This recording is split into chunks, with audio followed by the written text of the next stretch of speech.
আসসালামু আলাইকুম প্রিয় দর্শক, আশা করছি সকলে অনেক ভালো আছেন, সুস্থ আছেন। আজ আমরা খুবই গুরুত্বপূর্ণ একটি বিষয় নিয়ে কথা বলবো, সেটি হচ্ছে কোমরের ব্যথায় ব্যায়াম।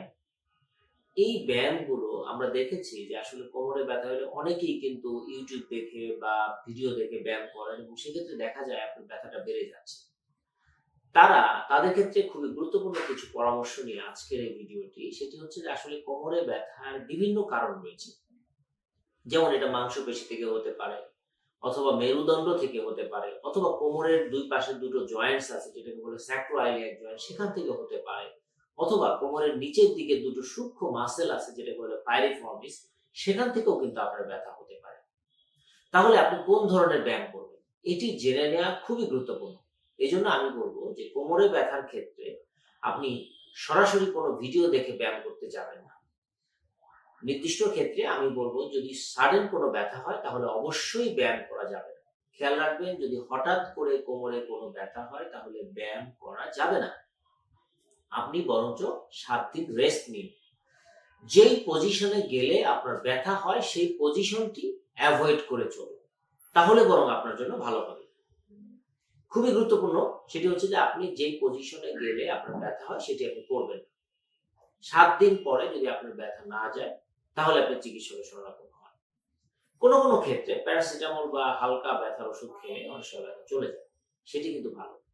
এরপরে যে বিষয়টি আছে, কোনো কোনো ক্ষেত্রে আমরা দেখেছি যে দীর্ঘ সময় বসে থাকলে ব্যথা হচ্ছে, সেই ব্যথাগুলো সাধারণত মাসেল কেন্দ্রিক হয়, সেটার ব্যায়াম সুনির্দিষ্ট আছে।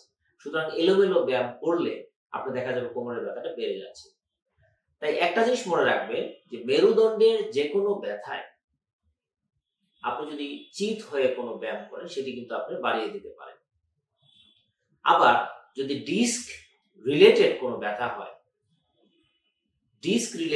ব্যথা হয় তাহলে দেখবেন যে আপনি সামনের দিকে ঝুঁকে গেলে আপনার ব্যথাটা বেড়ে যাচ্ছে।